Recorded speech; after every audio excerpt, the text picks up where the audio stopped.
In 2018, our family had just returned home from an exciting week at the beach, like we do every year with our family.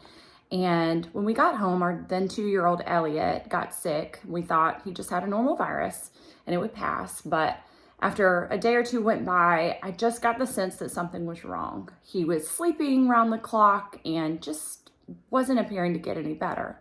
So we took him to the ER, and the doctor was pretty dismissive. He brushed off all of my concerns, said, "Oh, Mom, he's fine. Just take him home, keep him hydrated."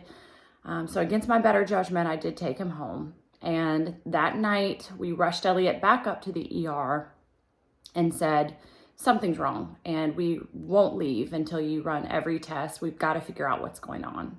So that's what happened. That night, tests were run and kept coming up empty until the next morning. A doctor came in and said, "Elliott's having seizures just back to back. That's why it appears like he's sleeping." So at that point, they put Elliott into a coma. And this was our little Elliott, 3 days after being admitted to the hospital, and he was fighting for his life.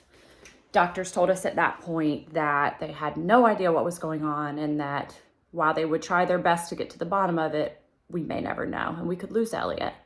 So after 10 very long days, we were told that they had found what they thought was the cause of Elliott's illness, and they said it was something called homocystinuria, and explained to us that it was a genetic disorder, and that it could be treated with low protein diet usually, and medical formula and some supplements and vitamins.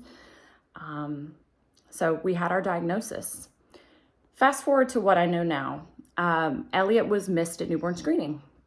While homocystinuria is a disorder that is screened for in all 50 states, it's very commonly missed, and Elliott was one of those babies that was missed. In South Carolina, I think the cutoff of the marker that's used, methionine, is 65, and Elliott's methionine level at birth was 44. So he was under the threshold for a positive screen. I've learned that every state has a different methionine cutoff, and depending on where you live, you may or may not get a positive screen for your child who actually does have this rare but treatable disorder.